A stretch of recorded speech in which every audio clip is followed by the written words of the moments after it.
இணைந்து ஜெபிப்போம். ஆண்டவரே இயேசுவே, ஆசீர்வாதம் தருபவரே, அற்புதங்கள் அதிசயங்கள் செய்பவரே, உம்மை ஆராதனை செய்கின்றேன். அன்பையும் இரக்கத்தையும் நிறைவாய் தருபவரே, உமக்கு நன்றி கூறுகின்றேன். இருவர் இருவராக அனுப்பத் தொடங்கினார். அவர்களுக்கு தீய ஆவிகள் மீது அதிகாரம் அளித்தார். உமது சீடரை நற்செய்தியை உலக கடையெல்லைக்கும் பரப்ப அனுப்பியதை இன்றைய இறைவார்த்தையில் வாசிக்கின்றேனே. நானும் இறையரசின் தூதுவனாய் எந்நாளும் வாழ வரம் தாரும்.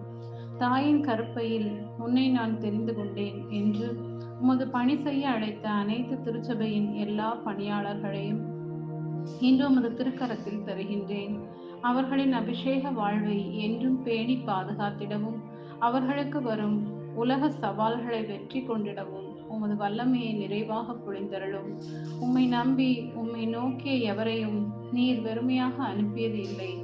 அப்பா, இதோ அனைத்து ஊழியர்களின் தேவைகளையும் சந்தியும்.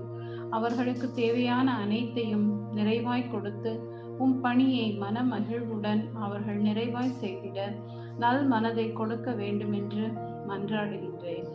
ஆண்டவரே இயேசுவே, இன்றைய நாளில் என்னை உமது பாதையில் வழிநடத்தும். என்னால் இயன்ற அளவு உமது பணியாளருக்கு உதவும் வரத்தை தர வேண்டும் என்று இயேசுவின் நாமத்தில் ஜெபிக்கிறேன். ஆமென்.